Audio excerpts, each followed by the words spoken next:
2 years ago, her husband vanished without a trace, just hours after saying, "I do." No note, no goodbye. Now, on Christmas Eve, Clara finds a package on her doorstep, with a message only her missing husband could have written.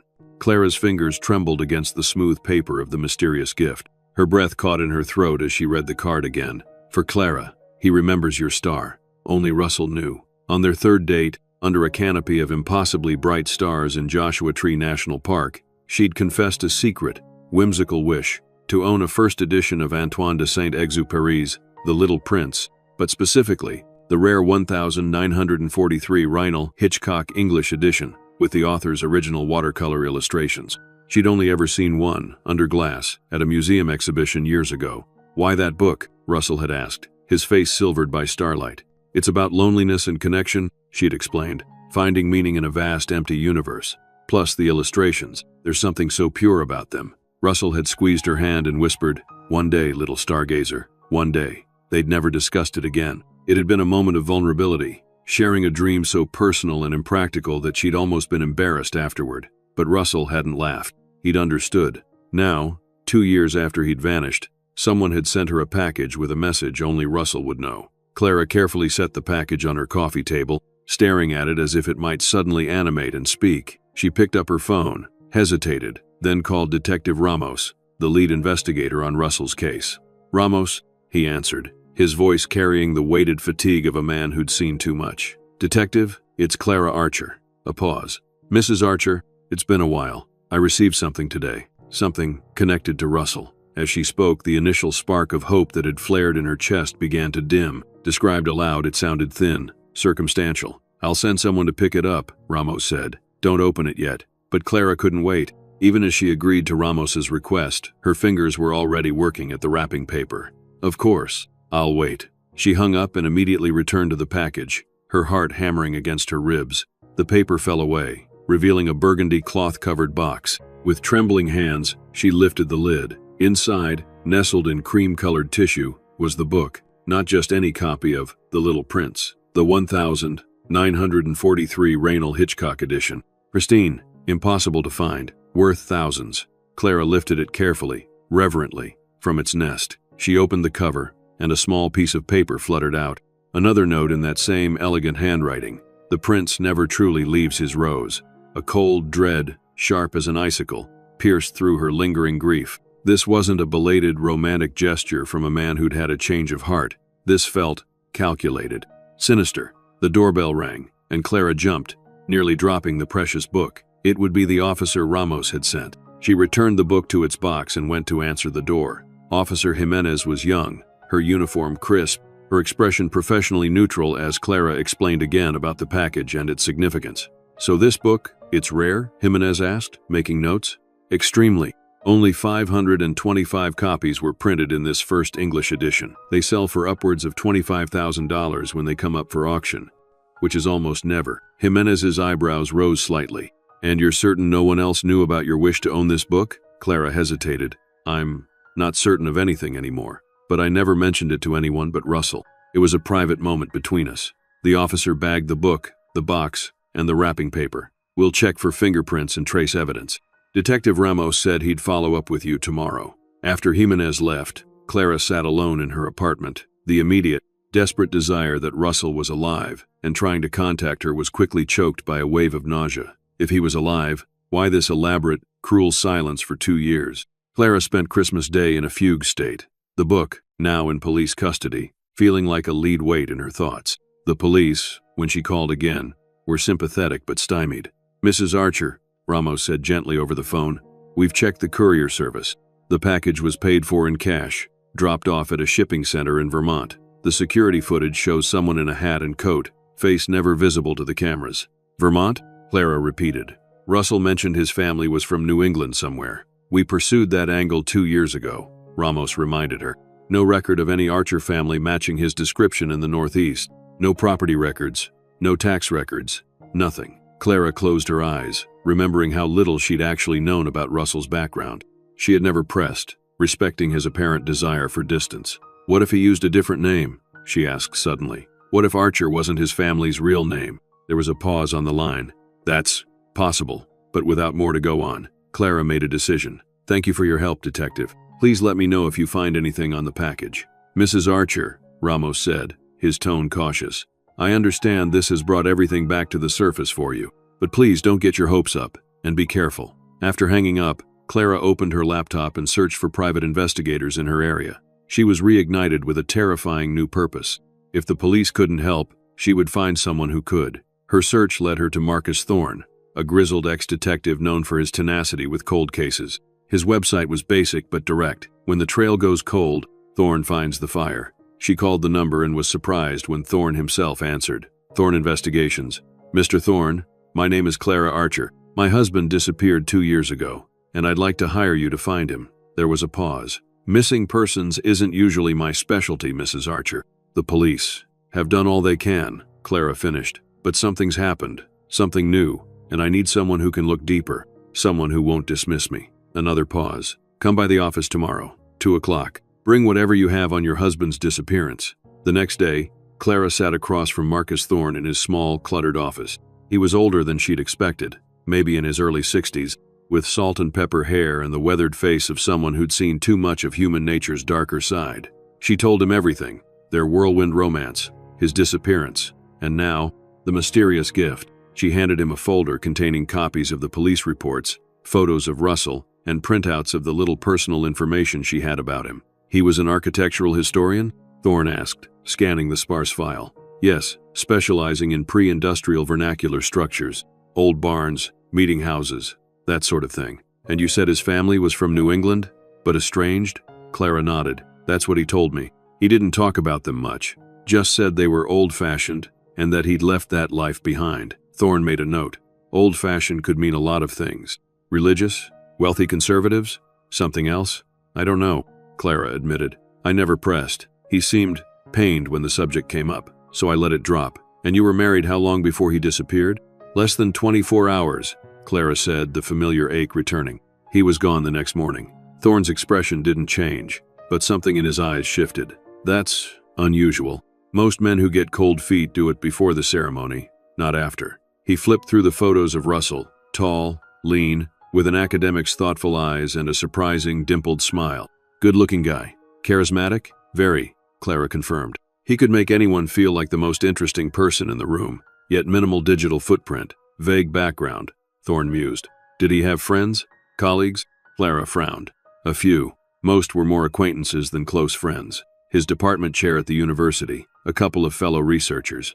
They all said the same thing. Friendly, but private. No one knew much about his life before he came to California 3 years ago. Thorne sat back in his chair. Mrs. Archer, I'll be straight with you. After 2 years, the chances of finding your husband.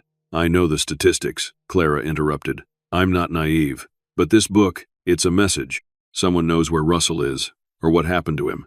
And I need to know, even if the truth is difficult. Thorne studied her for a long moment, then nodded. My rate is $200 a day plus expenses. I'll need a $2,000 retainer to start. Clara didn't hesitate.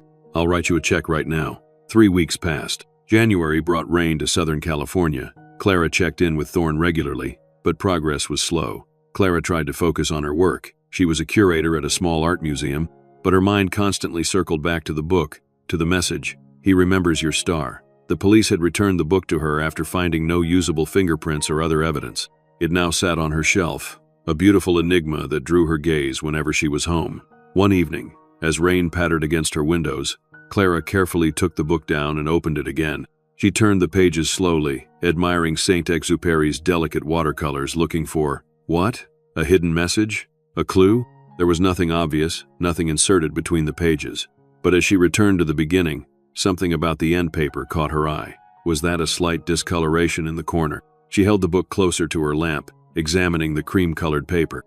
There, almost invisible unless you were looking for it, a tiny star drawn in what appeared to be very faint pencil. Clara's pulse quickened. She grabbed her phone and took several close-up photos, then called Thorne. I found something, she said when he answered. In the book, a star drawn on the end paper. It's faint, but it's there. Could be nothing, Thorne cautioned. These old books sometimes have marks from previous owners. No, this is deliberate, Clara insisted. It's perfect, symmetrical. And remember the card. He remembers your star. I'm sending you photos. She heard Thorne sigh. All right, send them through. I'll take a look. but don't get your hopes up that this is some kind of treasure map." Clara hung up, frustrated by his caution but understanding it. The next morning, she was surprised when Thorne called her. "I might have something," he said without preamble. "Not from your star, but from another angle. You said Russell specialized in pre-industrial vernacular architecture, right?" "Yes," Clara confirmed. "I found a paper he published 3 years ago, just before he moved to California. It was about barn structures in a specific region of Vermont. Very technical, lots of architectural jargon, but there was a section about a particular style he found noteworthy for its isolation from regional influences. He included photos. And, Clara prompted when Thorne paused, "and I tracked down the area where these barns are located. It's a remote valley in central Vermont, mostly uninhabited except for one large property that takes up most of the valley floor. Heavily wooded, minimal road access." Clara's heart began to race. "Whose property is it?" "That's where it gets interesting. On paper, it belongs to something called the Archer Meroe Collective, through a series of shell corporations and trusts. No individuals named. Very little public information." "Archer," Clara repeated, "like Russell's last name." "Exactly. And here's where it gets weirder. Meroe was an ancient kingdom in what's now Sudan. They were known for their isolation, their ironworking, and their distinctive architecture." Clara's mind was spinning. "So you think this is Russell's family? This collective?" "I think it's worth looking into," Thorne said. "I found an old digitized society paper from the 1950s that mentioned the Archer Meroe Collective acquiring vast, secluded tracts in that area of Vermont. The language was odd. Talked about them seeking sanctuary from the corruption of modern influence." "That sounds like what Russell described," Clara said, excitement building in her voice. "Old-fashioned, isolated. What else do we know about them?" "Not much officially," Thorne admitted, "but I've been making calls to local businesses in the nearest town. Being careful, not raising alarms. There are rumors." "What kind of rumors?" "The locals call them the Kindred. They keep to themselves, but occasionally send members into town for supplies. People describe them as odd but polite. Always pay in cash. Don't engage in small talk. Dress plainly. Some kind of self-sufficient community." Clara's throat felt dry. "A cult? Maybe. Maybe not," Thorne said. "Could just be a private community with their own ways. Some kind of back-to-the-land collective that's been there for generations. But it's the first solid lead we've had." "So what now?" Clara asked. "Now," Thorne said, "I think I need to take a trip to Vermont. See this place for myself. Discreetly." "I'm coming with you," Clara said immediately. "Mrs. Archer, Clara, I don't think that's wise. If this is connected to your husband's disappearance, there could be risk involved." "He's my husband," Clara said firmly. "If there's any chance he's there, or that someone there knows what happened to him, I need to see for myself." There was a long pause. "Let me go first," Thorne finally said. "Scout the situation. If I find anything concrete, then we can discuss you coming out." Clara wanted to argue but knew he was right. Charging in without information could be disastrous. "Fine, but I want daily updates." "Agreed," Thorne said. "I'll fly out tomorrow." After they hung up, Clara returned to the book, staring at the tiny penciled star. The Archer Meroe Collective, the Kindred. These names stirred something cold in Clara's chest. If Russell had been running from this group, if they had somehow found him and taken him back, Clara carefully returned the book to her shelf and went to her laptop. She searched for Archer Meroe Collective and the Kindred Vermont, but found nothing beyond a few vague mentions in historical property records. That night, she dreamed of Russell. They were back in Joshua Tree, under that vast canopy of stars. He was trying to tell her something important, but his voice was fading, growing more distant with each word. She strained to hear him, reaching out, but he receded into darkness, leaving her alone beneath the cold, distant stars. She woke with tears on her cheeks and a name on her lips, Meroe. The next day, Thorne flew to Vermont. True to his word, he called Clara that evening from his motel room in a small town called Sheffield. "The valley is about 20 minutes from here," he told her. "Very isolated. One road in, gated at the entrance to the property. The gate isn't particularly forbidding, simple wooden structure, but there's a sign that says, 'Private property, the Kindred community, no trespassing.'" "Did you see anyone?" Clara asked. "Not at the gate, but I drove through town first, and I did see what I assume were members at the general store. 3 of them, 2 men and a woman, all dressed in simple, dark clothing. Not Amish or anything like that, just plain. No patterns, no logos, nothing flashy." "Did they seem normal?" Clara wasn't sure what she was asking. "Define normal," Thorne said dryly. "They were quiet, kept to themselves. The cashier knew them, called one of the men Mr. Reed. They didn't correct her, but they didn't engage much either." "Reed?" Not Archer, Clara noted. Could be nothing. Could be they use different names in town. I'm going to hang around for a few days, see what else I can learn without raising suspicions. Be careful, Clara said. If they're connected to Russell's disappearance. I'm always careful, Thorne assured her. That's how I've stayed alive in this business for 30 years. Over the next 3 days, Thorne called each evening with updates.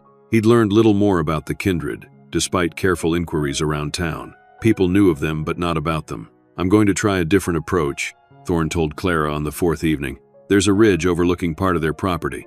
With good binoculars, I might be able to observe the compound without trespassing. Isn't that risky?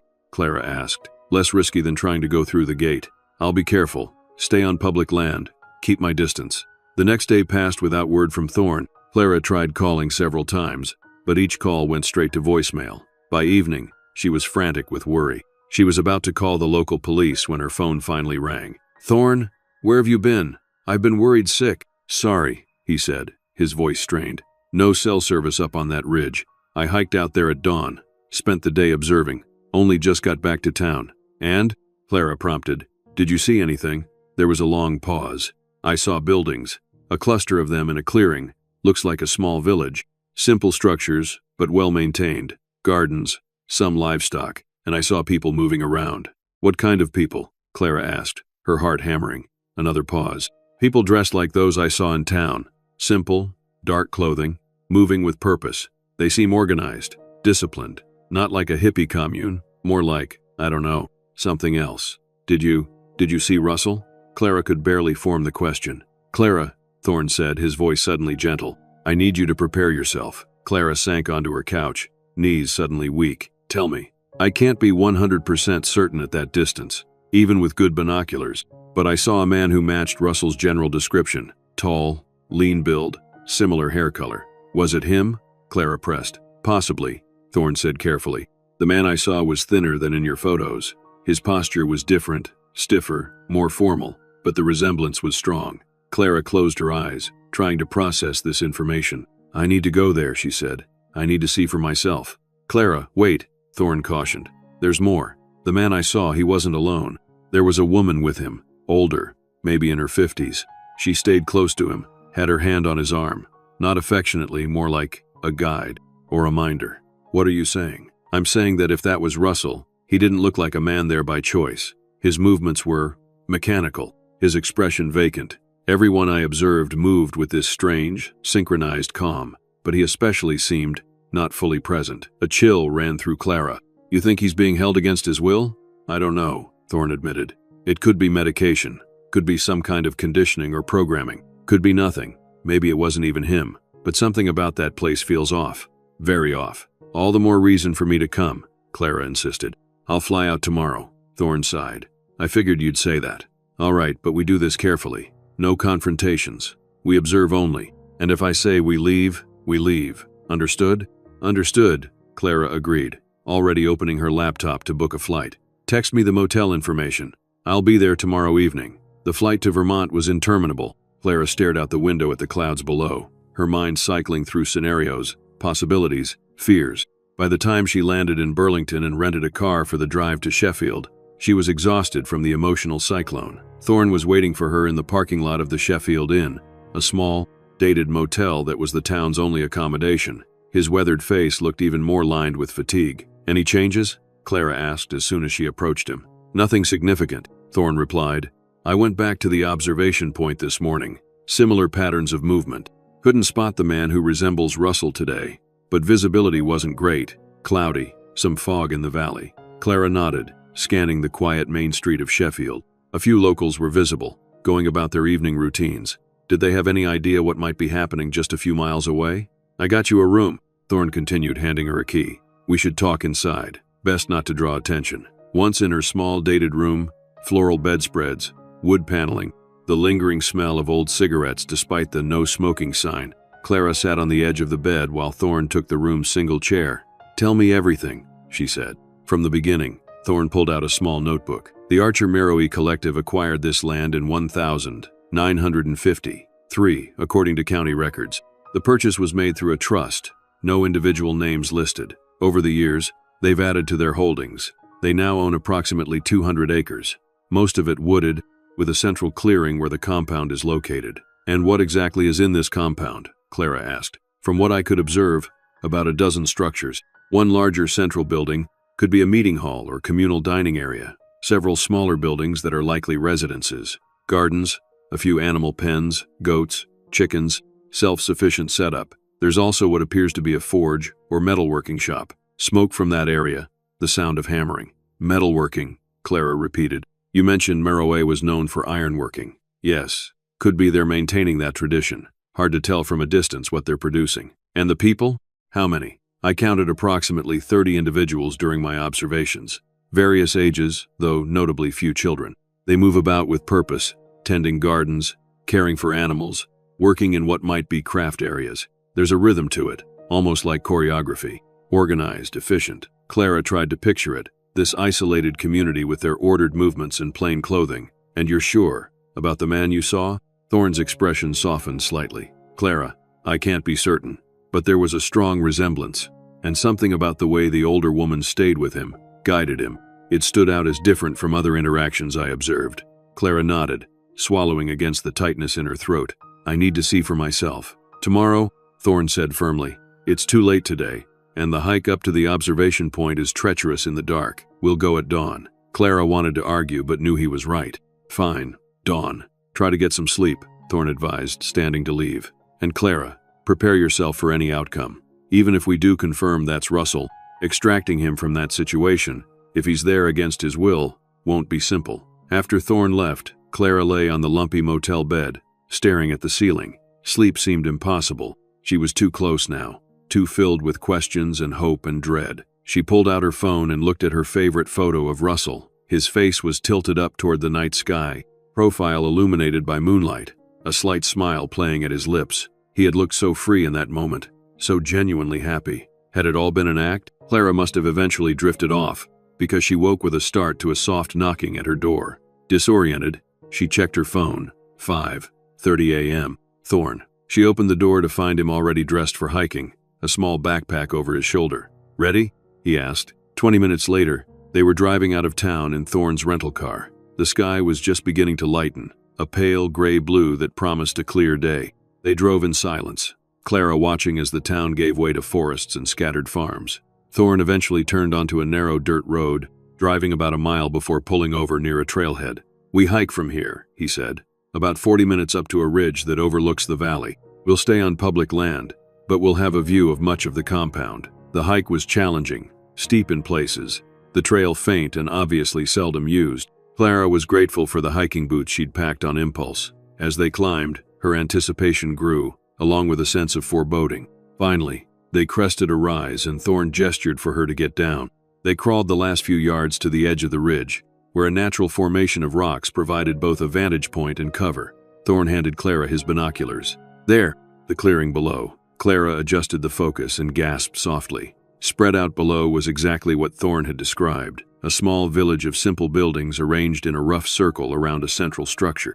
Even from this distance, she could see people moving about, starting their day. "The larger building in the center," Thorne whispered. "That seems to be where they gather. Yesterday morning they all entered it at the same time. Some kind of meeting or service, I'm guessing." Clara scanned the compound, watching as individuals moved between buildings, tended to gardens, fed animals. If Thorne hadn't pointed out the strangeness of their movements, she might have thought it was simply an industrious farming community. "I don't see him," she said after several minutes of careful observation. "Keep watching," Thorne advised. "Yesterday, the man I spotted didn't emerge until later in the morning." They waited in silence, the sun rising higher, warming the cool morning air. Clara's arms grew tired from holding the binoculars, but she didn't lower them, afraid she might miss something crucial. And then, movement at the door of one of the smaller buildings near the center. A woman emerged, tall, gray-haired, with a straight posture that radiated authority. And behind her, Clara's breath caught. Even at this distance, even with the changes Thorne had described, she would know that silhouette anywhere. Taller than most of the other community members, with that distinctive way of ducking his head slightly when passing through doorways. "Russell," she breathed, her heart hammering so hard she thought it might break through her ribs. Thorne glanced at her. "You're sure?" "Yes," Clara said, not taking her eyes off the figure. "That's him. That's my husband." Through the binoculars, she studied him hungrily, noting the changes. He was thinner, yes, his posture more rigid than she remembered. His hair was longer, tied back at the nape of his neck, and his face, even from this distance, she could see what Thorne had meant about his expression. It was blank, empty in a way that Russell's animated features had never been. The older woman kept close to his side as they walked toward what appeared to be a garden area. Her hand occasionally touched his elbow, guiding him. Not a romantic gesture, but proprietary, controlling. "Who is she?" Clara whispered. "I don't know," Thorne admitted, "but she seems to have some authority. Others defer to her when she passes." They watched as Russell and the woman reached the garden. Other members were already there, kneeling in the soil, working methodically. Russell joined them, his movements precise but somehow mechanical, like a wind-up toy performing its designated function. What have they done to him? This wasn't the vibrant, intellectually curious man she had married. This was a shell, animated but empty. "It could be drugs," Thorne suggested quietly. "Some kind of sedative or antipsychotic that dulls personality. Or it could be psychological conditioning. Cults often use a combination of sleep deprivation, repetitive tasks, and constant surveillance to break down individuality." "We have to help him," Clara said, lowering the binoculars at last, her eyes burning with unshed tears. "We have to get him out of there." Thorne's expression was grave. "Clara, think about this. We don't know exactly what we're dealing with. How many people are in that compound? What kind of security they might have? Whether Russell would even want to leave." "Look at him," Clara hissed. "Does that look like a man who's there by choice? He's like a zombie. Even if that's true, we can't just walk in there and take him. That would be kidnapping, legally speaking. We need more information, a better plan." Clara raised the binoculars again, finding Russell still kneeling in the garden, his movements robotic as he pulled weeds from between neat rows of plants. The woman stood nearby, watching not just him but the entire group, her posture suggesting vigilance. "What do you suggest then?" Clara asked, not taking her eyes off Russell. "We go back to town, make more inquiries, carefully, try to learn more about the kindred's practices, beliefs, see if there have ever been other members who left, who might talk to us. And in the meantime, Russell stays there. Like that?"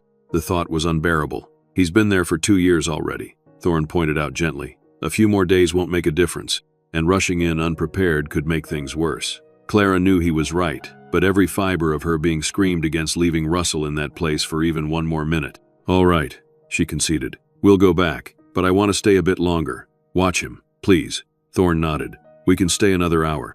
Then we really should go before someone spots us." They continued their observation, Clara drinking in every glimpse of Russell like a woman dying of thirst.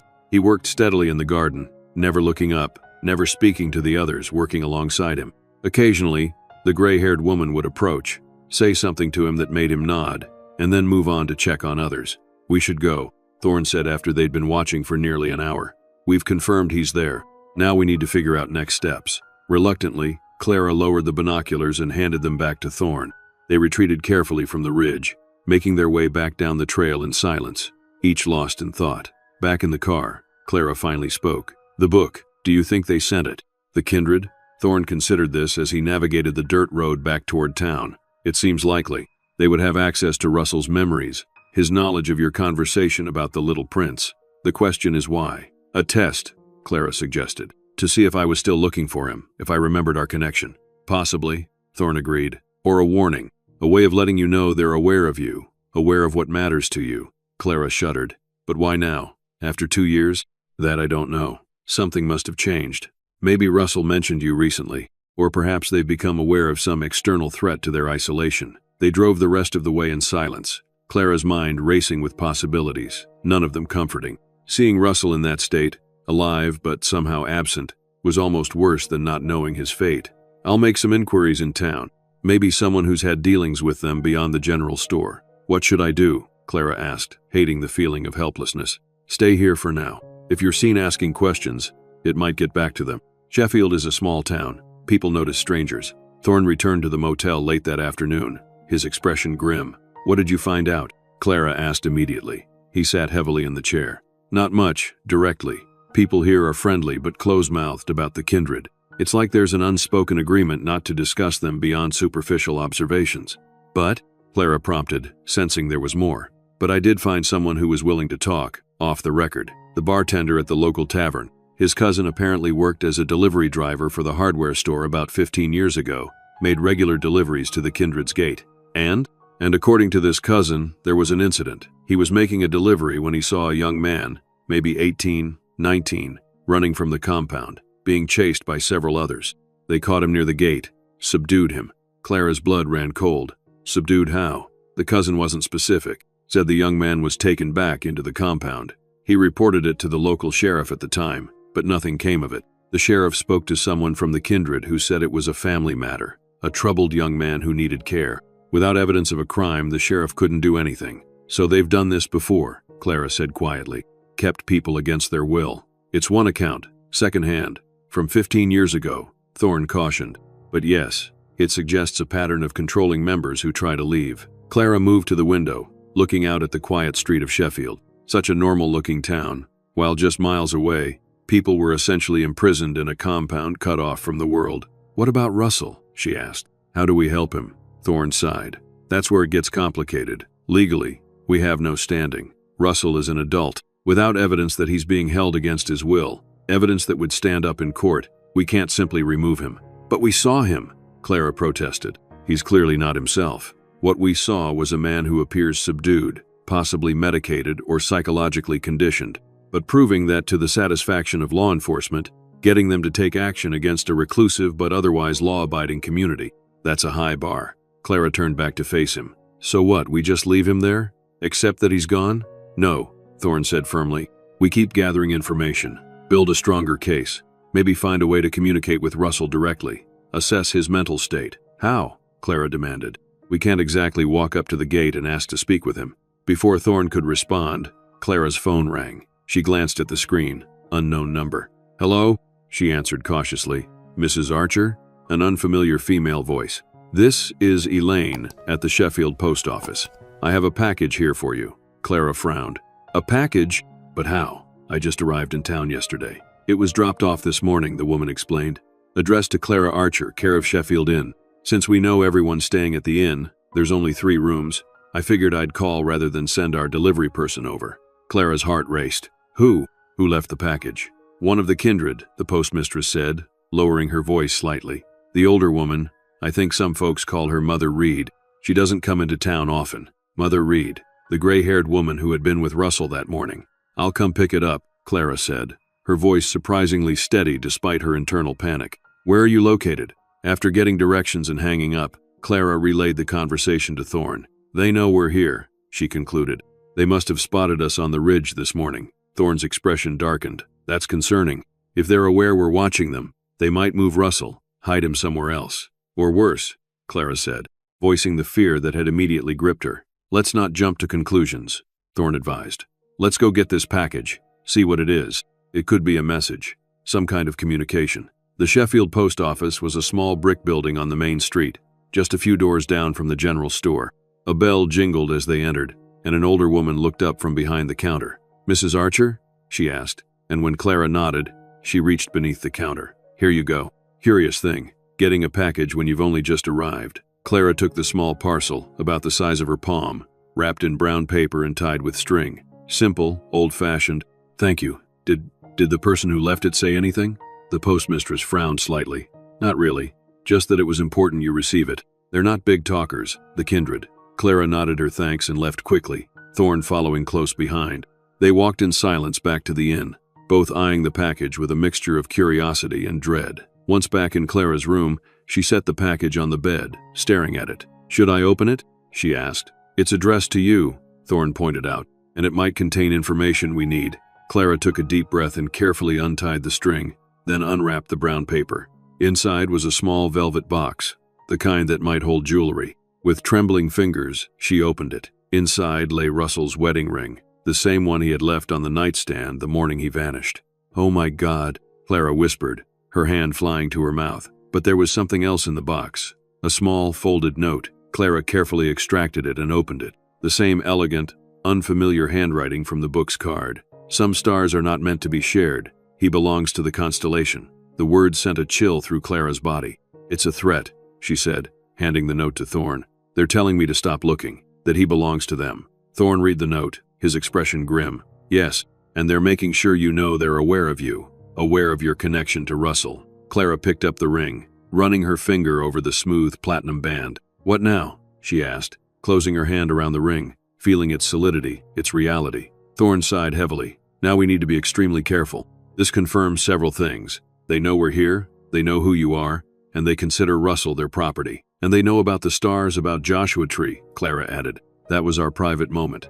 The only way they could know is if Russell told them. Or if they extracted that information from him through other means, Thorne said darkly. Clara didn't want to think about what other means might entail. We need to get him out of there. Now before they move him or worse. Clara, we can't just storm the compound, Thorne reminded her. That's not only illegal, it's dangerous.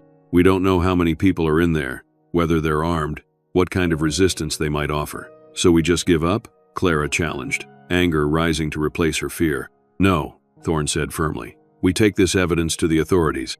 Not conclusive proof of wrongdoing, but it might be enough to convince the local sheriff to at least investigate, to check on Russell's welfare. Fine, she agreed reluctantly. But if that doesn't work, one step at a time, Thorne advised. Let's start with the legal approach. The Sheffield Sheriff's Office was a small, tidy building near the town hall. Sheriff David Wilson was a stocky man in his 50s, with a weathered face and cautious eyes. He listened patiently as Clara and Thorne explained the situation, Russell's disappearance 2 years ago, the book's arrival, their discovery of the kindred, and now the ring with its threatening note. I understand your concern, Mrs. Archer, the sheriff said when they finished, but I'm not seeing clear evidence of a crime here. Your husband left your honeymoon suite on his own. There's no indication of force or abduction. And while this community, the kindred, may be unusual in their practices, being reclusive isn't illegal. But we saw him, Clara insisted. He's clearly not himself. He's being controlled, monitored constantly. What you saw, Sheriff Wilson said carefully, was a man participating in gardening activities. That's not evidence of coercion or imprisonment. The note, Clara pressed, pushing the paper across his desk. He belongs to the Constellation. They're claiming ownership of a human being. The sheriff read the note, his expression neutral. Mrs. Archer, I understand this language is disturbing to you, but it's vague, possibly metaphorical. It doesn't constitute a direct threat or confession of illegal activity. Thorne leaned forward. Sheriff, I understand your position, but wouldn't a simple welfare check be appropriate, just to confirm that Mr. Archer is there of his own free will? Sheriff Wilson sighed. The kindred have been in this valley for generations. They keep to themselves, pay their taxes, follow the law as far as anyone knows. I can't just show up at their gate demanding to see one of their members based on a cryptic note and a second-hand account of odd behavior. Then what can you do? Clara asked, frustration mounting. I can make inquiries, the sheriff offered, reach out through official channels, express concern about a missing person possibly being in their community.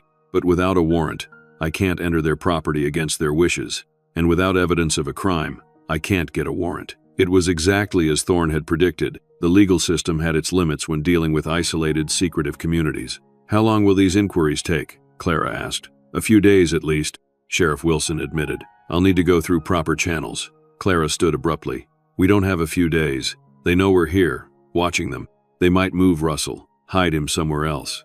Mrs. Archer, the sheriff said, his tone firmer now. I strongly advise against any action on your part. Trespassing on private property, attempting to make contact with someone in that community against their leader's wishes. These are actions that could result in your arrest, not theirs. Clara wanted to scream with frustration, but Thorne's hand on her arm steadied her. Thank you for your time, Sheriff, he said diplomatically. We understand the legal constraints. Please do let us know if your inquiries yield any information. Outside the sheriff's office, Clara turned to Thorne. That was useless. It was necessary, Thorne corrected. We need to work within the system first. Exhaust legal options before considering alternatives. Clara caught his meaning. What kind of alternatives? Thorne glanced around, ensuring no one was within earshot. Let's discuss that back at the inn. Once they were safely in Clara's room again, Thorne outlined his thoughts. The sheriff is right about one thing. We can't legally enter the kindred's property without permission, but there might be ways to establish contact with Russell that don't involve trespassing. How? Clara asked. We know members come into town occasionally for supplies. If we could intercept Russell during one of these trips, speak to him directly, assess his mental state. But we have no way of knowing when he might come to town, or if they even allow him to, Clara pointed out. True, Thorne acknowledged, but we could send a message in, something that might reach him, something that might wake him up, remind him of who he was. Clara considered this. The book, The Little Prince. They used it to send a message to me. Maybe we could use something similar, something that would have meaning to Russell. Exactly, Thorne said, nodding. something personal, significant that might break through whatever conditioning they've subjected him to. Clara thought about what might reach Russell, what might penetrate the fog they had enveloped him in. Something from their time together, something that symbolized the connection they had shared. "I have an idea," she said slowly, "but I'll need to get some supplies." The next morning, Clara and Thorne drove to the neighboring town of Lindenville, where there was less chance of their activities being reported back to the kindred. There, Clara purchased art supplies, high-quality paper, watercolors, brushes. Back at the inn, she spread the supplies on the small desk and began to work. Hours passed as she painted, focused intently on creating something that might reach through to Russell, might remind him of who he had been before the kindred reclaimed him. When she finished, she held up the result for Thorne to see, a watercolor painting of the night sky over Joshua Tree, the stars scattered across deep blue like diamonds on velvet. In the foreground, two silhouettes sat close together, gazing upward. "It's beautiful," Thorne said. "But how do we get it to him?" "We take it to the general store," Clara explained. "From what you've learned, the kindred make regular purchases there.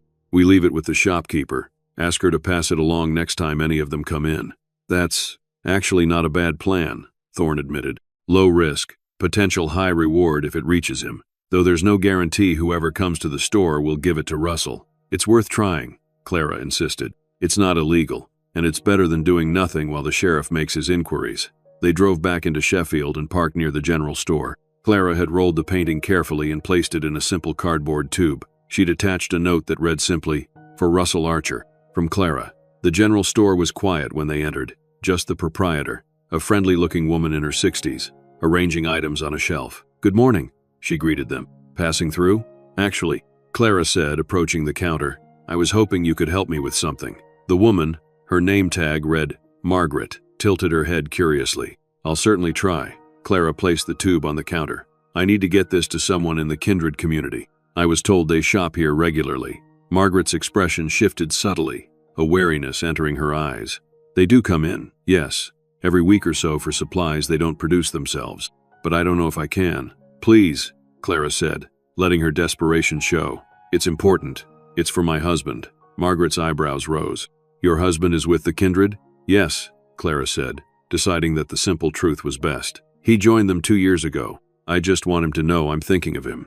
It wasn't the whole truth, but it wasn't a lie either, and it seemed to soften Margaret's hesitation. "Well," she said, considering, "I suppose I could give it to whoever comes in next, though I can't promise they'll deliver it. That's all I ask," Clara said gratefully. "Thank you." As they turned to leave, Margaret called after them. "Mrs. Archer," Clara supplied. "Clara Archer." Outside, Thorne gave her an approving nod. "Well handled. Now we wait." "For how long?" "A day or two," Thorne suggested. "See if there's any response. After that, we may need to consider other options." "Like what?" Clara pressed. Thorne sighed. "Like the possibility that Russell may not want, or be able, to leave. Like the possibility that the kindred may take steps to ensure he can't leave." Clara stopped walking. "You mean they might hurt him? Because of the painting?"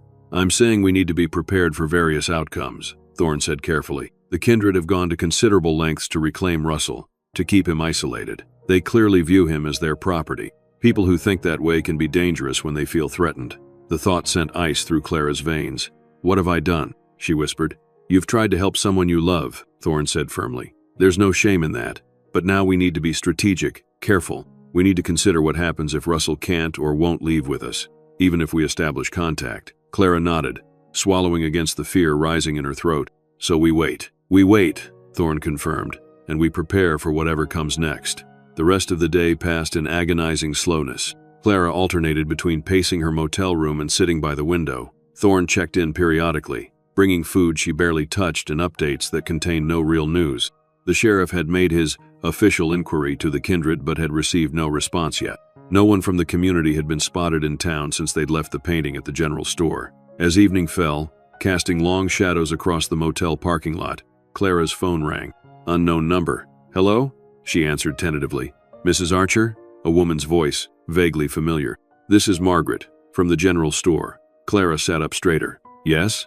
Has someone—" "They came," Margaret cut in, her voice low, urgent.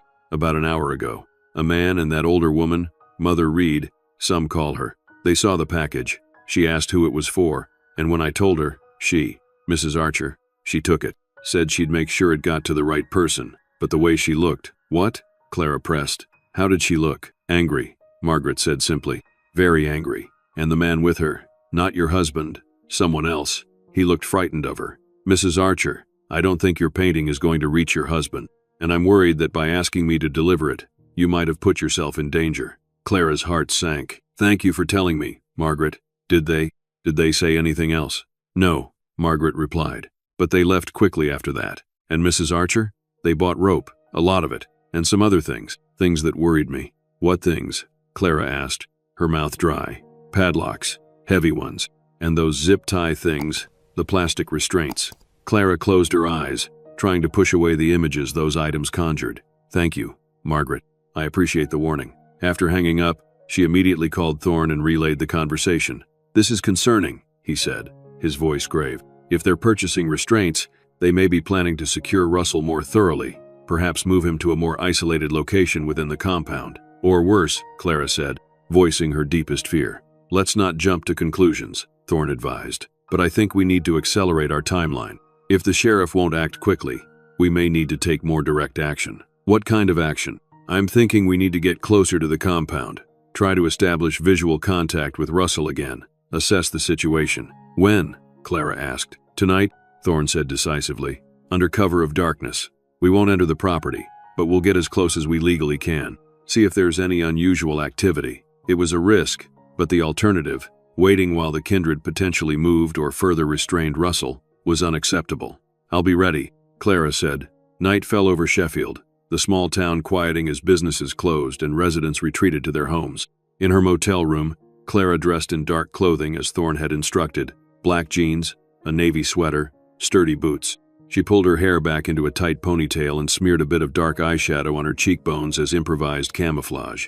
At 10:30 p.m., Thorne knocked softly on her door. Ready? He asked when she opened the door. Clara nodded, her determination overriding her fear. What's the plan? We drive as close as we can to the trailhead, then hike up, not to the ridge where we were before, but to a different vantage point that should give us a view of the compound from the east side. There's less tree cover there, so we should be able to see any unusual activity, even at night. Will we be able to see Russell? Clara asked. Thorne's expression was grave. That depends on where he is in the compound. If he's in one of the buildings, no.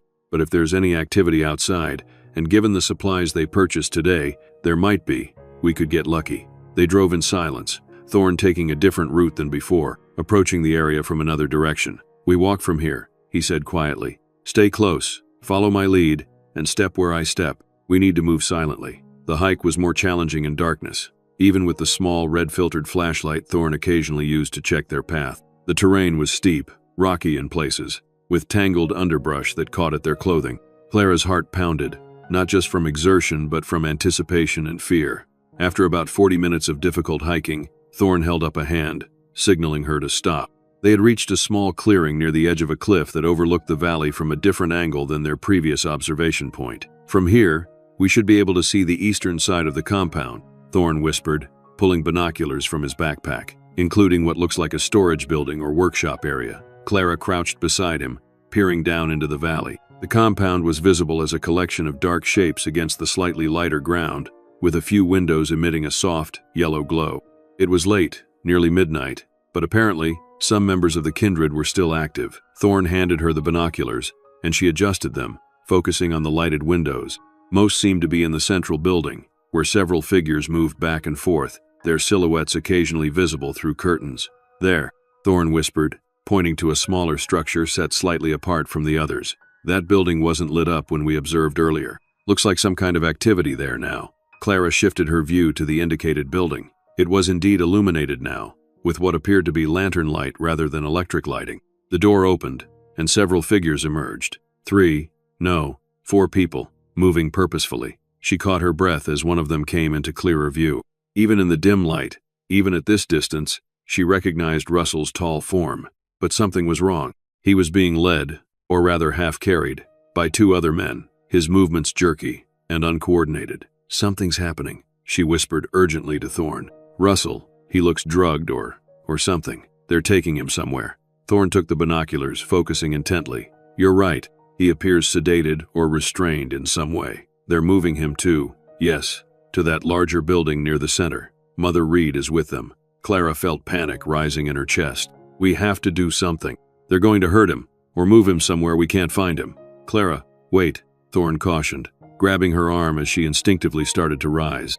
We can't just charge in there. There are at least 30 people in that compound, and we have no idea if they're armed or how they might react to intruders. He pulled a small camera from his backpack, not a phone, but a digital camera with a powerful zoom lens. This can capture images in low light. We'll get proof of what's happening. They watched in tense silence as Russell was half dragged, half carried into the central building. Thorne took photos continuously, the camera making soft clicking sounds in the quiet night.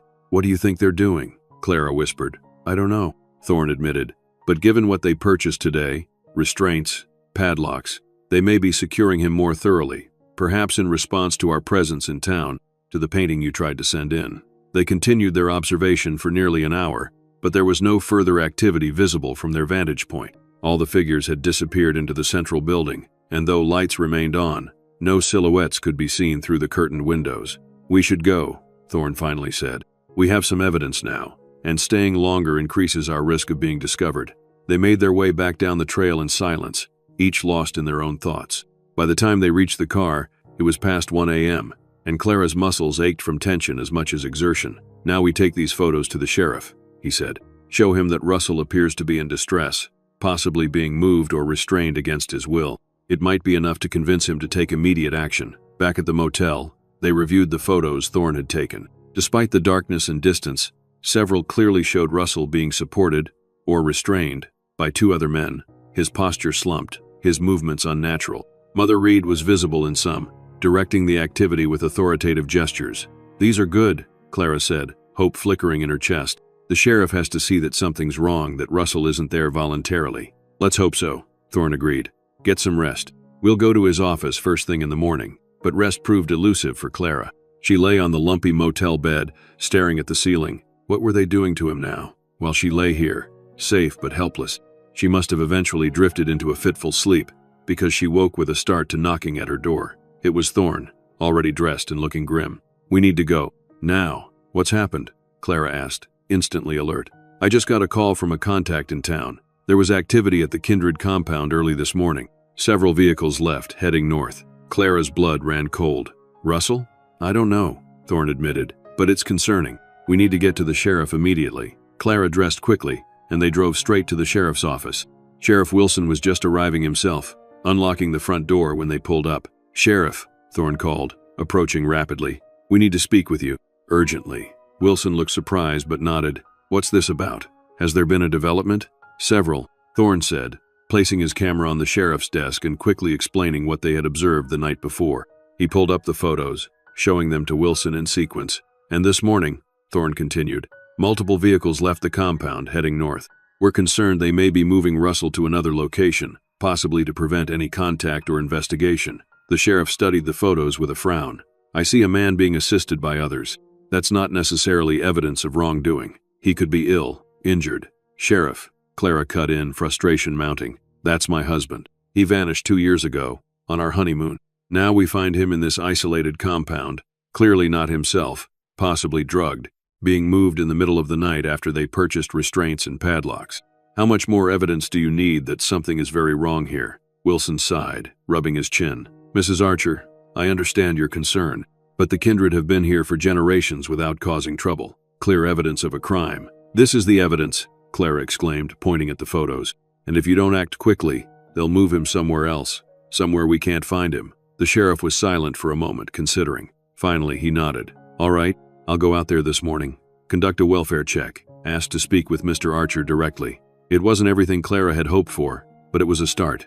Thank you, Sheriff. When will you go? Within the hour, Wilson promised. But I need to do this officially, alone. I can't have you two interfering. We understand, Thorne said before Clara could protest. We'll wait to hear from you. Outside the sheriff's office, Clara turned to Thorne. He's going to be too late. If those vehicles were moving Russell, we don't know that for certain. They could have been doing something else entirely. We can't take that chance, Clara insisted.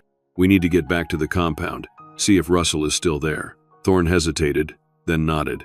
They drove back toward the area of the compound but parked well before the access road. This time, they made for a different vantage point, closer to the gate, where they might be able to see if the sheriff was admitted when he arrived. The compound looked quieter than it had the day before. "Something's different," Clara whispered. "It's like the energy has changed." Thorne nodded grimly. "I count maybe 10 people visible.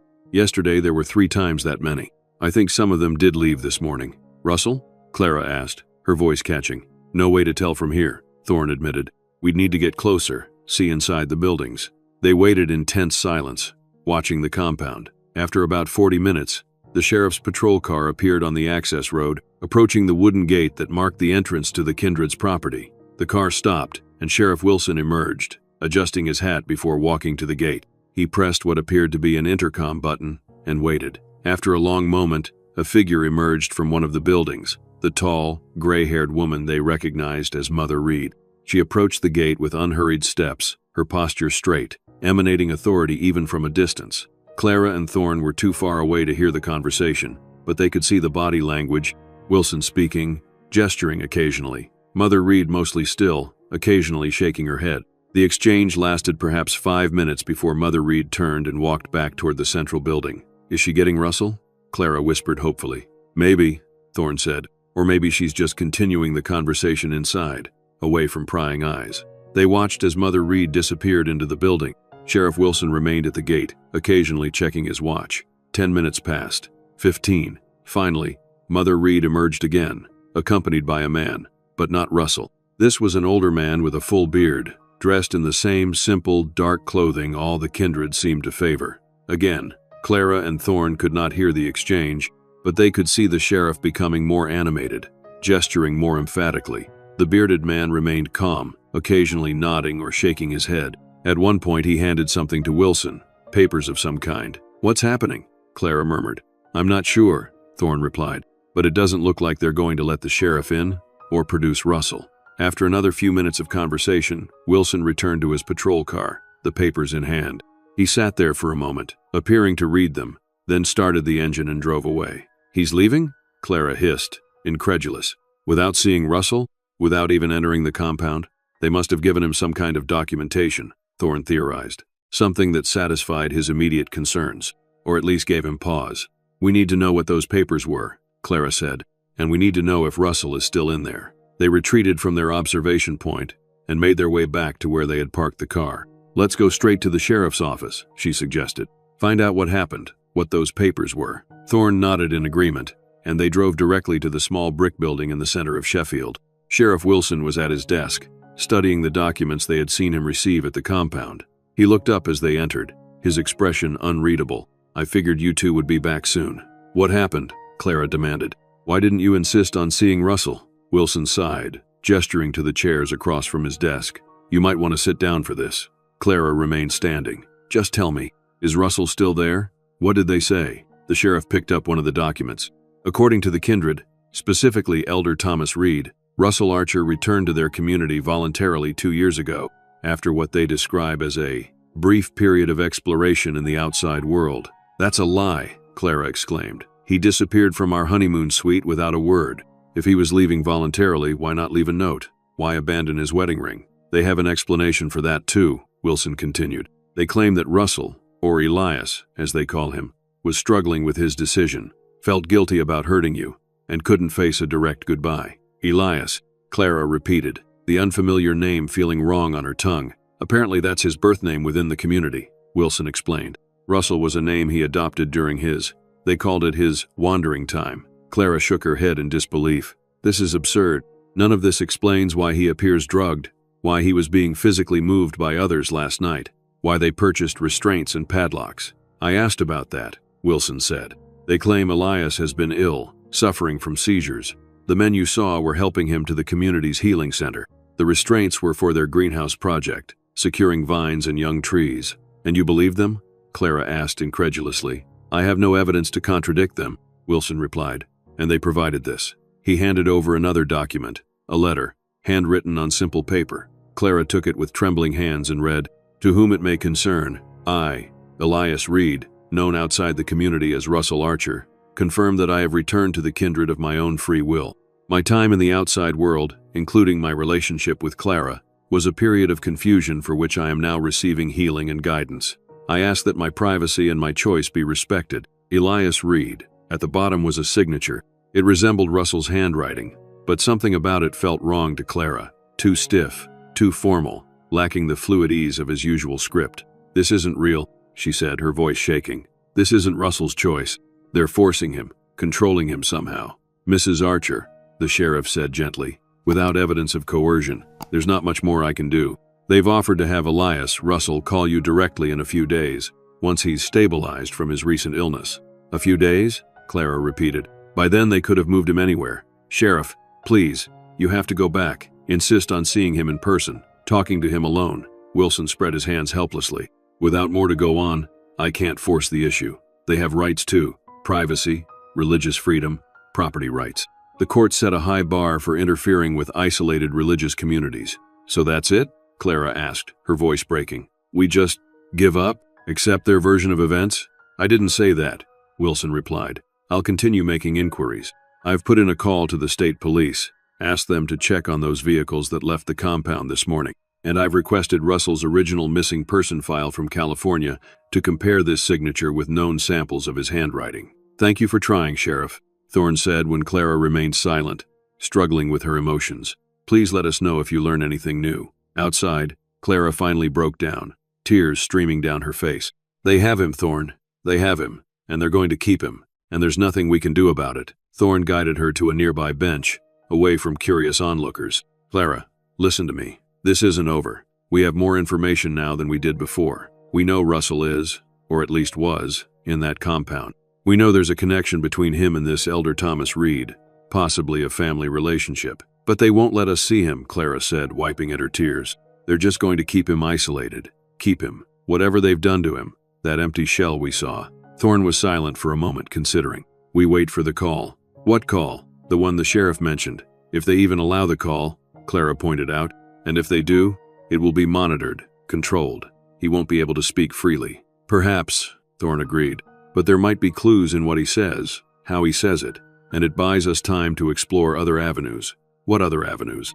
Clara asked desperately. "There might be people who have left the Kindred," Thorne suggested. "Former members who could provide insight, testimony about their practices. If we could find someone like that." "All right," Clara agreed, wiping away the last of her tears. "We'll wait for the call. And in the meantime, we'll look for former members, anyone who might have information about what goes on in that compound." Thorne nodded encouragingly. "That's the spirit. This isn't over, Clara. Not by a long shot." 3 days passed with agonizing slowness. Clara and Thorne remained in Sheffield, making discreet inquiries about the Kindred, searching for anyone who might have left the community or had insider knowledge of their practices. Their efforts yielded little. Sheriff Wilson provided updates on his inquiries, but they too were minimal. The state police had located 2 vehicles that had left the compound that morning, but they contained only supplies and a few Kindred members on what appeared to be a routine trip to a larger town for materials not available in Sheffield. There was no sign of Russell among them. The handwriting comparison was inconclusive, but as Clara had noted, there were subtle differences that could be attributed to stress, illness, or coercion. And still, no call came from Russell. On the morning of the 4th day, Clara sat in her motel room, staring at her silent phone. "They're not going to call," she told Thorne when he checked in. "They've bought themselves time, that's all." "Let's give it one more day," Thorne suggested. "And in the meantime, I have a new lead to follow." Clara looked up, hope flickering. "What lead?" "The bartender at the local tavern mentioned someone, an older man who lives outside town, a bit of a hermit. Rumor has it he left the Kindred decades ago. Though no one knows the full story, he might be willing to talk to us, give us insight into their practices." "Where is he?" Clara asked, already reaching for her jacket. "About 20 miles from here, in a cabin near Willoughby Lake." The bartender drew me a map. They drove through the Vermont countryside, small farms nestled in valleys, the occasional glimpse of a lake gleaming in the distance. The cabin was remote, accessible only by a narrow dirt track that tested even Thorne's SUV. It was small, weathered but well-maintained, with smoke curling from a stone chimney. A garden, now mostly harvested for the season, stretched behind it. "Let me do the talking at first," Thorne suggested as they approached. "If he really did leave the Kindred, he might be wary of strangers." Clara nodded, hanging back slightly as Thorne knocked on the rough wooden door. After a long moment, it opened to reveal an elderly man with a lined face and sharp blue eyes. His white hair and beard were neatly trimmed, and he wore simple clothes that reminded Clara of the Kindred's plain attire, though less severe. "Yes?" he asked, his voice surprisingly strong for his apparent age. "Mr. Abram Reed?" Thorne inquired. The old man's eyes narrowed. "Haven't used that name in a long time. Who's asking?" "My name is Marcus Thorne. This is Clara Archer. We're trying to learn about the Kindred community, and we heard you might have some insights." Abram studied them both, his gaze lingering on Clara. "Archer, you said? Any relation to the Archers of the Kindred?" "My husband," Clara said, stepping forward. "His name is Russell Archer, though I've recently learned he was born Elias Reed. He disappeared 2 years ago and has apparently returned to the Kindred. We're trying to understand what happened to him." Something flickered in the old man's eyes. Recognition, perhaps, or sympathy. "You'd better come in," he said after a moment's consideration. "This isn't a conversation for doorways." The cabin's interior was simple but comfortable. A stone fireplace with a crackling fire, handcrafted wooden furniture, shelves lined with books. It reminded Clara, with a pang, of the aesthetic Russell had favored in their brief time together. "Sit," Abram offered, gesturing to chairs near the fire. "I'll make tea." While he busied himself in the small kitchen area, Clara examined the bookshelves. Many were works on architecture, history, philosophy, subjects that would have interested Russell. She wondered if this was coincidence or if these interests were common among the kindred. When Abram returned with a tray of tea, she asked him directly, "Are you related to Russell, to Elias?" The old man set down the tray and took a seat across from them. "I was," he said simply. "Elias would be my great-nephew, if family ties still counted after leaving. His grandfather was my brother." Clara's heart raced. Finally, someone with direct knowledge of Russell's background, his family. "Why did you leave?" she asked. Abram's weathered face grew somber. "I left because I could no longer abide by the covenant. The rules, the isolation, the methods." "What methods?" Thorne prompted when Abram fell silent. The old man sighed deeply. "The kindred began with noble intentions. My great-grandfather founded the community in the 1880s as a place of refuge, a return to simpler values, self-sufficiency, craftsmanship. The name Archer was chosen to represent aim, purpose, direction. Meroe was added later, inspired by the ancient kingdom's mastery of ironworking, which we also practiced." He poured tea into 3 cups, the familiar ritual seeming to help him gather his thoughts. "But over generations, isolation breeds its own pathologies. What starts as a desire for simplicity becomes rigidity. What begins as devotion becomes control. By my father's time, the kindred had developed strict hierarchies, elaborate rules about who could speak when, who could leave the compound, who could marry whom." "And that's why you left?" Clara asked. Abram nodded. "Partly. I was young, curious about the outside world. I'd found books, smuggled them in, read about places and ideas beyond our valley. The elders, including my father, decided I needed correction." "What kind of correction?" Thorne asked, his voice careful. "First, isolation. Then, when that didn't sufficiently dampen my curiosity, herbs. Preparations that dulled the mind, made one compliant, docile." Clara felt a chill, like what we saw happening to Russell. "Likely similar," Abram agreed. "The recipes are passed down, modified over time. Some are simple sedatives, valerian, skullcap. Others are more potent combinations, designed to create specific states of consciousness, suggestibility, dependency." "How did you escape?" Clara asked. A ghost of a smile crossed Abram's face. "I pretended compliance, acted as though the treatments had worked, gained back their trust, bit by bit.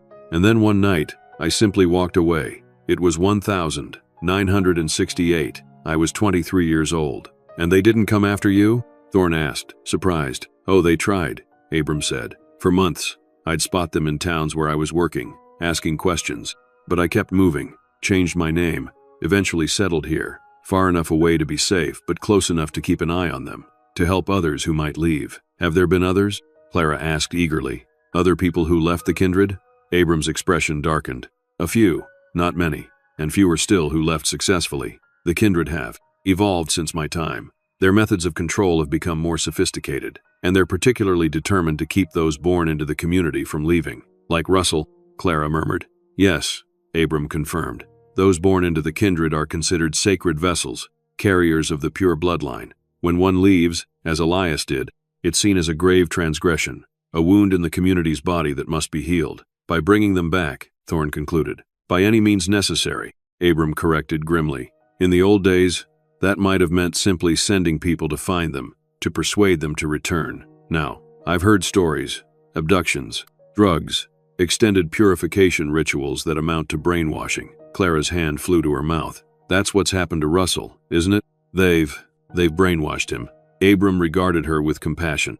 Based on what you've described, yes, it's likely he's undergone reintegration. Can it be reversed? Clara asked, the question that had been burning in her mind since she first saw Russell in that compound.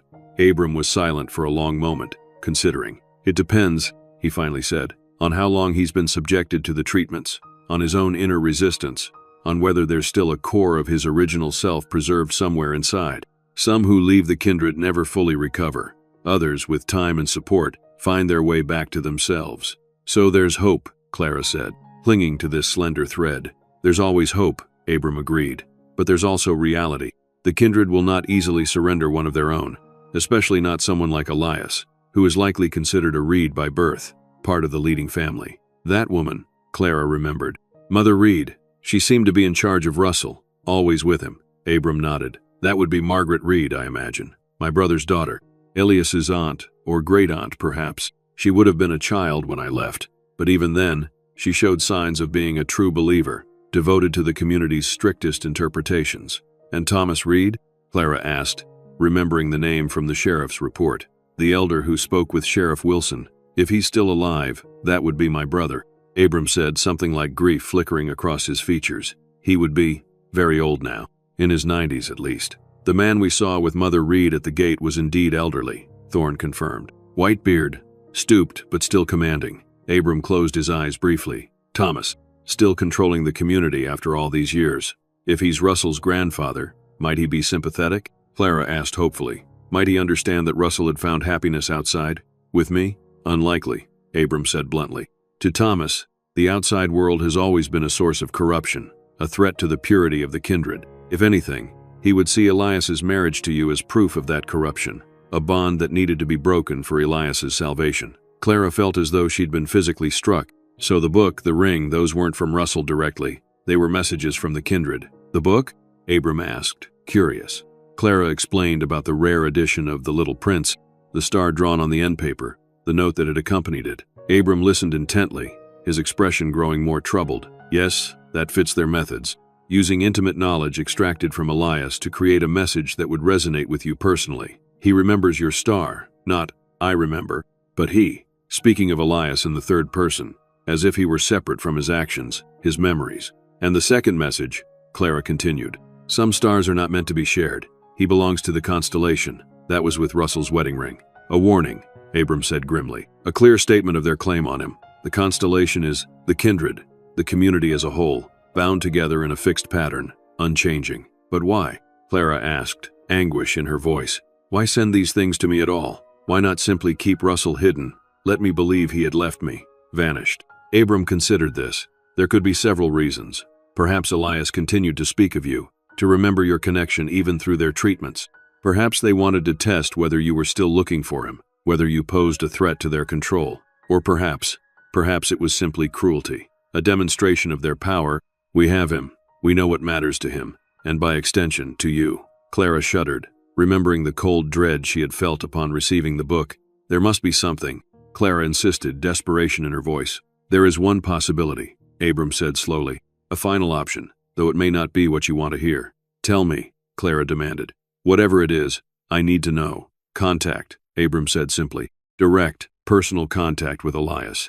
If there's any part of him that still remembers his life as Russell, that still carries his love for you, seeing you in person might reach him in a way that messages or intermediaries cannot. But they won't let me near him, Clara pointed out. They've made that clear with their warnings, with their refusal to let even the sheriff see him. Not openly, no, Abram agreed. But the kindred do send members to the outside world for necessary supplies, materials they can't produce themselves. If you could engineer an accidental meeting, somewhere away from the compound, hope flared in Clara's chest. Like in town, if we knew when Russell might be sent to the general store or somewhere else in Sheffield, it's possible, Abram said, though they're likely to keep Elias closely monitored, especially now that they know you're looking for him. They might not send him out at all, at least not until they believe you've given up and left the area. So we make them think we've left, Thorne suggested. Check out of the inn, make a show of driving away, but double back discreetly. It could work, Abram acknowledged, but you'd need patience, and eyes in town, someone who could alert you if Elias is seen. They spent the next hour discussing logistics, how to make it appear they had left town, where they might stay that wouldn't attract attention, how to arrange for Margaret to contact them if Russell was spotted in Sheffield. As they prepared to leave, Abram took Clara's hand in his weathered one. "I must warn you," he said gently. "Even if you succeed in making contact with Elias, he may not be the man you remember. The Kindred's methods are thorough. Their goal is to erase the individual's sense of self outside the community, to replace it with absolute devotion to the collective." "I understand," Clara said, though the thought pierced her heart. "But I have to try. I have to see him, speak to him directly. I need to know if there's anything left of the Russell I loved." Abram nodded. "I respect your determination, and I wish you success." He turned to a bookshelf and removed a small volume bound in faded leather. "Take this. It's a journal I kept during my early years after leaving the Kindred. It details some of their practices, their language, their methods of control. It might help you understand what Elias has experienced, how to potentially reach him." Clara accepted the journal gratefully. "Thank you for everything." As they drove back toward Sheffield, Clara clutched the small book in her hands, feeling as though she'd been given a map to a territory both foreign and intimately connected to Russell. The next day, they put their plan into motion. Clara checked out of the Sheffield Inn, making sure to mention within earshot of the clerk that she was heading back to California, since there's nothing more to be done here. Thorne similarly made a show of packing his car and driving out of town. But instead of leaving Vermont, they reconvened at a small cabin Thorne had rented under a false name, 20 miles away near a popular fishing lake. Far enough to be off the Kindred's radar, close enough to return to Sheffield quickly if needed. Clara contacted Margaret at the general store, explaining their plan and asking her to call if she saw Russell in town. Margaret agreed, her voice lowered even over the phone, clearly nervous but willing to help. And so began a period of waiting unlike anything Clara had experienced before. Days stretched into a week, then two. She read Abram's journal cover to cover, then again, absorbing the detailed descriptions of the Kindred's practices. The journal painted a disturbing picture of a community that had evolved from a simple back-to-the-land collective into something far more controlling, more sinister in its manipulation of members. Hierarchies that placed the Reed family, the descendants of the founders, at the top, with absolute authority over other members. Most disturbing were Abram's descriptions of what happened to those who tried to leave, or who were brought back after leaving. The person who emerges from reintegration, Abram had written, bears only a physical resemblance to the one who entered it.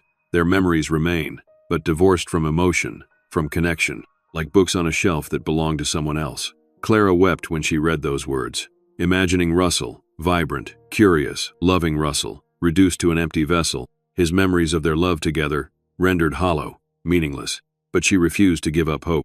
Abram had also written of resilience, of the human spirit's capacity to preserve some essential core of self even through the most systematic attempts at erasure. Clara clung to this possibility, that somewhere within the shell she had observed moving mechanically through the Kindred's compound, some spark of Russell remained, and that if she could reach him, speak to him directly, that spark might flare, however briefly, into recognition.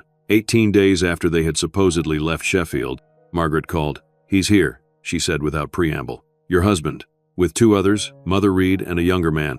They're at the hardware store now, but they usually come to the general store after, for foodstuffs they don't grow themselves." Clara's heart raced. "I'm on my way. 20 minutes. Stall them if you can." She and Thorne had prepared for this moment, had a vehicle ready, had rehearsed the fastest route back to Sheffield. Even so, the drive seemed interminable, each minute stretching as Clara imagined Russell, Elias, finishing his business and returning to the compound before she could reach him.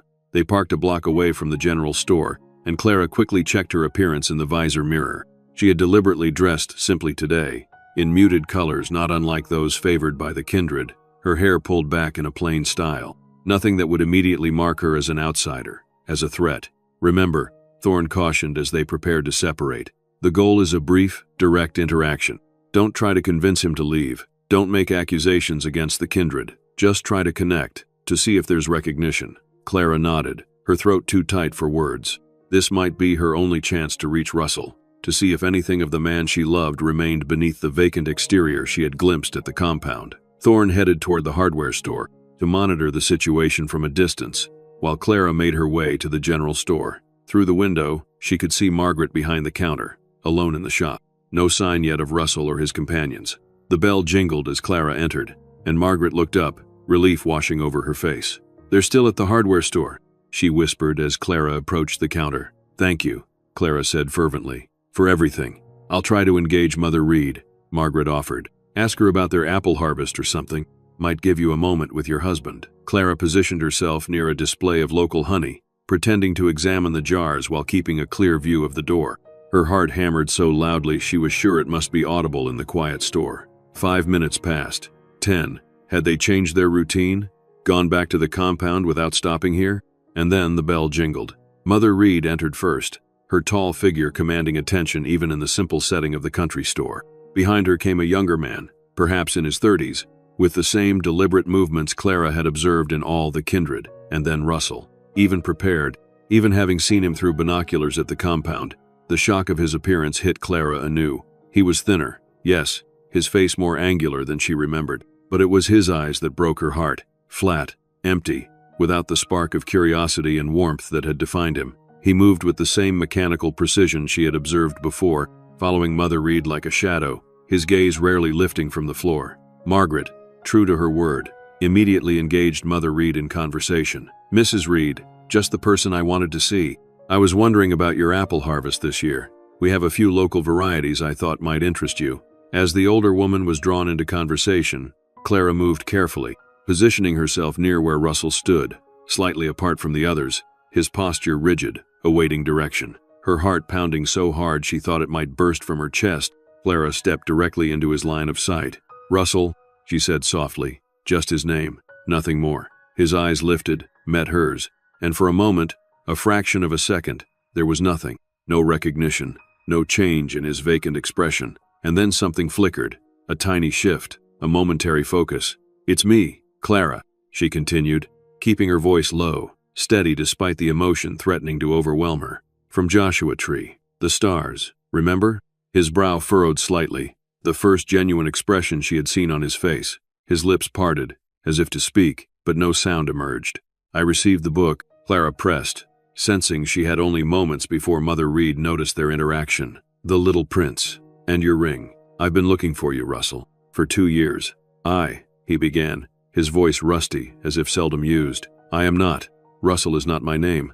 The words were flat, recited, but there was something in his eyes now. Confusion, perhaps, or the barest hint of struggle. Your name is whatever you choose it to be, Clara said gently. But you chose Russell once. You chose me. We were happy, under the stars.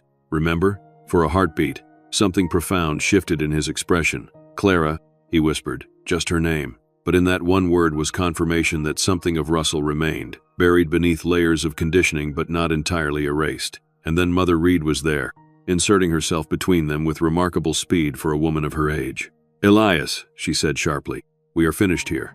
Her hand closed around Russell's arm in that familiar proprietary gesture, and instantly, the moment of connection was severed. His expression smoothed back into vacancy, his posture stiffening once more. Elias needs his medication, Mother Reed said to no one in particular, but her cold gaze was fixed on Clara. We must return. She steered Russell toward the door, the younger man falling in behind them protectively. But as they reached the threshold, Russell turned his head, just slightly, and his eyes met Clara's one last time. In that brief glance was something Clara would replay in her mind for hours, days afterward. Not a plea for help, not a declaration of love, but a flicker of awareness of the man he had been. A momentary connection across the gulf that separated them. And then they were gone, the bell jingling as the door closed behind them. Clara stood frozen, tears streaming down her face. Margaret approached cautiously, concern etched on her features. Are you all right, dear? He recognized me, Clara whispered. Just for a moment, but he did. He said my name. Thorne entered the store a few minutes later, having observed the encounter from outside. They're heading back to the compound, he reported. Moving quickly, Mother Reed looked agitated. Clara nodded, still processing what had just happened. I reached him, Thorne. Just for a moment, but I reached him. There's still something of Russell in there, beneath whatever they've done to him. What now? Margaret asked, glancing nervously toward the door as if expecting the kindred to return. Clara took a deep breath, steadying herself. Now we have a decision to make. Back at the cabin, Clara and Thorne discussed their options in light of this new information. He recognized you, Thorne acknowledged. That's significant. It suggests their conditioning isn't absolute, that there's potential for him to remember more, perhaps even to resist their control. But he's still there, still in their control. One moment of recognition doesn't change that. That night, alone in her room at the cabin, Clara read Abram's journal again. focusing now on his descriptions of his own recovery after leaving the Kindred. Even decades later, he wrote of occasionally experiencing echoes of his conditioning, when he would find himself falling into patterns established during his years there. And Abram had left voluntarily, had been preparing mentally for his escape for months. Russell's situation was far more complex, taken back against his will, subjected to intensive reintegration, possibly heavily medicated. His journey back to himself, if it was even possible, would be longer, harder. Clara thought about what she had seen in his eyes today, that brief flicker of recognition, that moment of connection. It had been real, undeniable. Could she build on that moment? Create more opportunities for connection, for recognition? Perhaps, but at what cost to him? If these brief awakenings were followed by harsher corrections from the Kindred, was she helping him or causing him more suffering? And what of her own life? The idea of relocating to Vermont, of structuring her entire existence around the slim hope of occasionally reaching Russell, of perhaps someday helping him find his way back to himself. It was a massive sacrifice, with no guarantee of success. Yet the alternative, returning to California, accepting that Russell was lost to her, seemed impossible to bear. How could she resume her life, knowing he was alive but imprisoned in both body and mind, knowing that a part of him, however small, still recognized her? Clara slept fitfully, her dreams haunted by images of Russell's eyes. In the morning, she made her decision. "I'm going back to California," she told Thorne over breakfast, "at least for now." He looked surprised. "You're giving up?" "No," Clara said firmly. "I'm being strategic. The Kindred know I'm here now. Russell will be under even stricter control. Trying to establish contact again immediately would be futile, possibly harmful to him." Thorne nodded slowly, understanding dawning. "So you return to California. Make it appear you've accepted the situation, given up, and then?" "And then I plan," Clara said, "carefully, thoroughly. Maybe connect with experts on cult deprogramming. Learn everything I can about their methods and potential countermethods. I put my affairs in order, prepare for a possible long-term relocation, and when enough time has passed that the Kindred might have lowered their guard somewhat." Thorne considered this, then nodded approval. "It's wise. Difficult, but wise. And in the meantime, I can maintain some surveillance of the Kindred, keep track of any significant changes." "You'd do that?" Clara asked, touched by his continued commitment. "I would," Thorne confirmed. "This case, it's not just a job anymore. I want to see it through, to help if I can." They spent the day making arrangements. Clara would fly back to California the following morning. Thorne would remain in Vermont for another week, establishing discrete observation protocols before also returning to his home base, where he would coordinate long-term monitoring of the Kindred. They agreed to check in regularly, to share any new information or insights, to refine their strategy over time. It wasn't the immediate resolution Clara's heart craved, but it was a path forward, a way to maintain hope while acknowledging reality. The night before her departure, Clara stood outside the cabin, gazing up at the stars. They weren't as brilliant as they had been in Joshua Tree, where she and Russell had shared their dreams, but they were beautiful nonetheless, constant in their distant glow. She thought of the message that had accompanied the Little Prince book. At the time, it had seemed sinister, a violation of a private moment. Now, she wondered if it contained a kernel of truth, if somewhere in Russell's conditioned mind, the memory of their night under the stars remained, a small flame that couldn't be entirely extinguished. "I'll find a way back to you," she whispered to the night sky. "However long it takes, I promise."